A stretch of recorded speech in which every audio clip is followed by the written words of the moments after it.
Good morning. So, I don't know why I do this to myself, but I am the writer and illustrator of a weekly webcomic. I created the characters, but they don't belong to me. I actually get paid to do this by a political organization called the Center for Progressive Urban Politics, or abbreviated as CFPUP or CFPUP. And the strip usually takes about 10 hours to complete once I've written it. And as I say, it comes out on Sunday. This is Sunday morning. I haven't even written it. I'm going to be at it all day. That's why I started with, I don't know why I do this to myself. But I guess a quick update on the fast.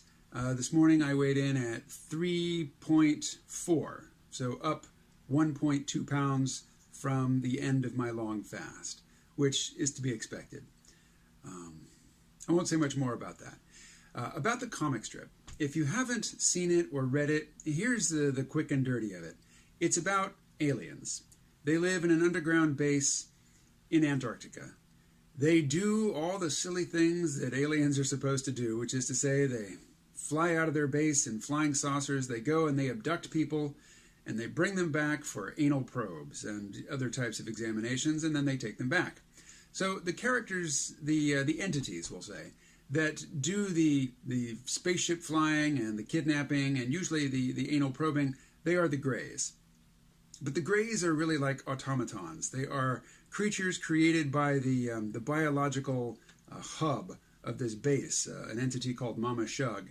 And the Greys are somewhat sentient and sort of autonomous, but really they're just meant to do a job.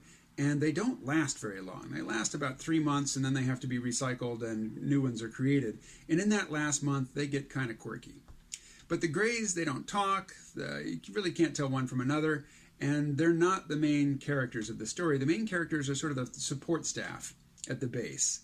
And these characters, for them, what they do is meaningless. This is a dead-end job for them. They have no hope for promotion, no hope for really doing anything more or better with their lives.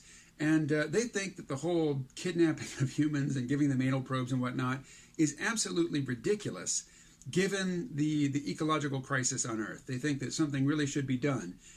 But the problem is, that's well above their pay grade. That sort of decision is not theirs to make. And so they're stuck doing meaningless work that they don't enjoy and they have no passion for and they think is stupid. So what do they do with their time and their energy? Well, they watch TV, they play video games, they get really into the human foods that they steal, that the Greys steal for them when they're ransacking people's fridges in their homes as they abduct them from their beds. And basically they banter with one another. So that's the strip. And then the conflict comes in that they have a new boss. And the new boss doesn't care one whit about what's happening on Earth. He only cares about his own career. He has a productivity target that he wants to hit in a certain amount of time. If he hits it, he's eligible for a fast-track promotion, and he's out of here. He has no interest in Earth. He doesn't want to stay. He wants the aliens who are basically the long-term residents here, who are really invested, not only in the planet, but in the English-speaking culture of the world, because these aliens are the ones who are responsible for sampling the gut flora from people in English-speaking countries. So, the longtime characters, they all speak English. They speak English to one another. The new guy doesn't speak English. He speaks whatever his language is. And Mama Shug, as I say, yes, it is a reference to Shub-Niggurath. Mama Shug, down in the basement, basically provides real-time psychic translation. And the various characters can also send psychic direct messages via Mama Shug. So the English-speaking characters are often, like when they're in a meeting, they'll be sending direct messages to each other that the boss is unaware of. So that's the basis for the humor. It's sort of MASH meets Dilbert meets, pick your alien show of choice. Anyway, I'm going to spend all day on that. The next hour, I guess, will be spent writing it. And then once I'm satisfied with the script, I will move into the art phase.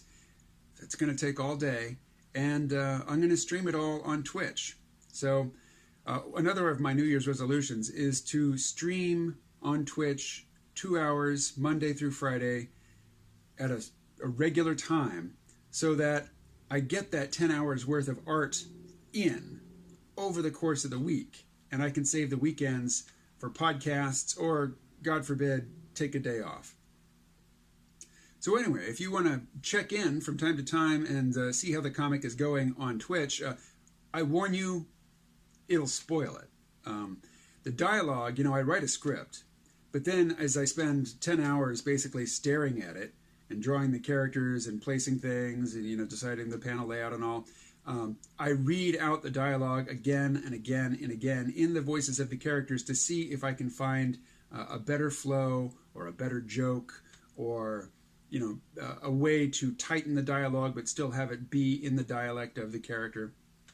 So not only will all the content of the strip be laid out to you before you really see the final images, I guess you'll get to see how it changes, and you'll get to hear the characters' voices as spoken by me. But anyway, feel free to check in. My Twitch handle is KAYEMMO. That's KMO spelled out phonetically. And there will be a link to it in the description below. My son set up the Twitch and OBS Studio combo for me. And I have to say the Twitch interface is really not very user-friendly, at least not for a Gen Xer like me. And I don't know how to see comments. If you try to chat at me in real time via Twitch, I won't see it. So if you want me to talk about something as I draw, and I can easily talk and draw, send me a direct message on Twitter. So my Twitter handle is the same as the Twitch handle. It's KAYEMMO. And I will make a point of checking Twitter like at the top of every hour, we'll say. So if you're interested to see how the comic progresses over the course of the day, or if you're interested in hearing me sort of babble to myself as I draw the thing, or if you want to ask me a question, please tune in. I will not be responding to people who are angry about the antinatalist stuff. So if you just want to hurl an insult, or if you want to have an argument, that's not going to happen. I cannot engage with that stuff while I'm working on the comic. So I would encourage you not to bother sending it, but you are your own person and you can make your own decisions. One thing, I'll do a whole other video about this in the future, but on Twitter, I never ban or block anybody, but I do mute them. So if we get into some sort of ugly tussle and then suddenly the line goes silent, but you haven't been blocked, you've probably been muted. So that's just how it goes. All right, I got to get down to it. Wish me perseverance. And I will talk to you again tomorrow.